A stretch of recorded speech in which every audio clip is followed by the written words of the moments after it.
Hi folks, in this video I'm going to ask, is it time that you ditch your smartphone for a camera? I regularly see folks selling their camera gear because they've just upgraded their phone and they're really wowed at what their phone can do. Sure, at the wide end of the focal range, phones have the ability to take some fantastic images. Now that's down to the fact that they have fantastic processing power within the phone itself. It will usually shoot 4 or 5 exposures, combine all of those images into one image and then show it to you on the screen in the blink of an eye. So you can understand why people are really impressed with some of the images they get out of their phone.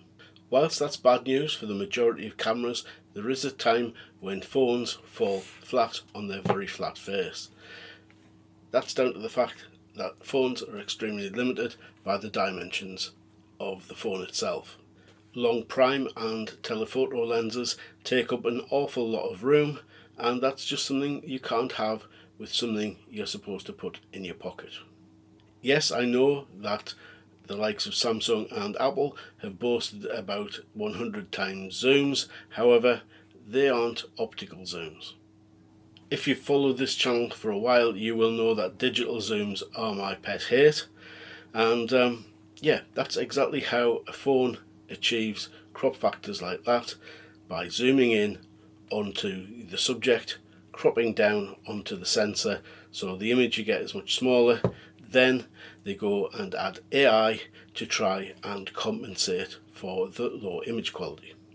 So Samsung actually fell foul of this a few years ago. Basically what happened to their flagship phone, they had a feature in which said that you could take fantastic shots of the moon using their phone, and what was happening was the phone itself was taking sample images from the internet, fantastic quality photographs taken with real cameras, and trying to fill in the gaps where the phone was unable to take those shots with those details, because it obviously wasn't able to actually capture that kind of image itself.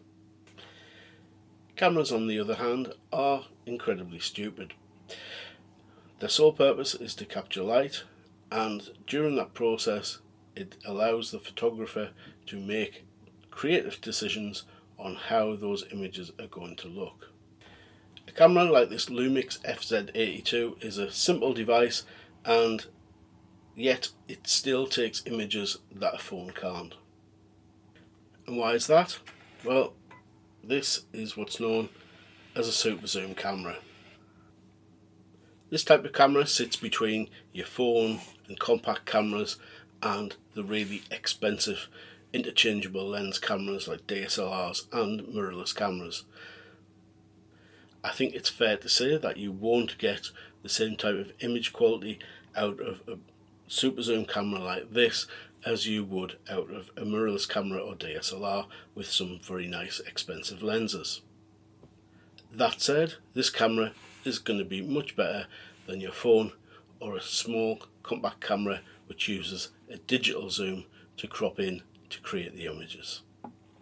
And for the purpose of this video, to demonstrate how good these little cameras are, I'm going to show you some images I took at a wildlife sanctuary in Cornwall whilst on holiday. The zoom on these cameras gets you really nice and close to the animals, and how at this moment in time they are still superior to what you can shoot with your mobile phone.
those images were taken in shutter priority mode using the FZ82.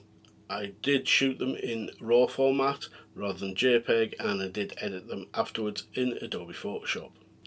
However, if you are an absolute beginner and not sure where to start, there is a scene mode menu in this camera, and in that menu there is a scene mode called Freeze Animal Motion, which will be ideal for shooting zoo animals, and hopefully you can get some good shots that way straight out of camera.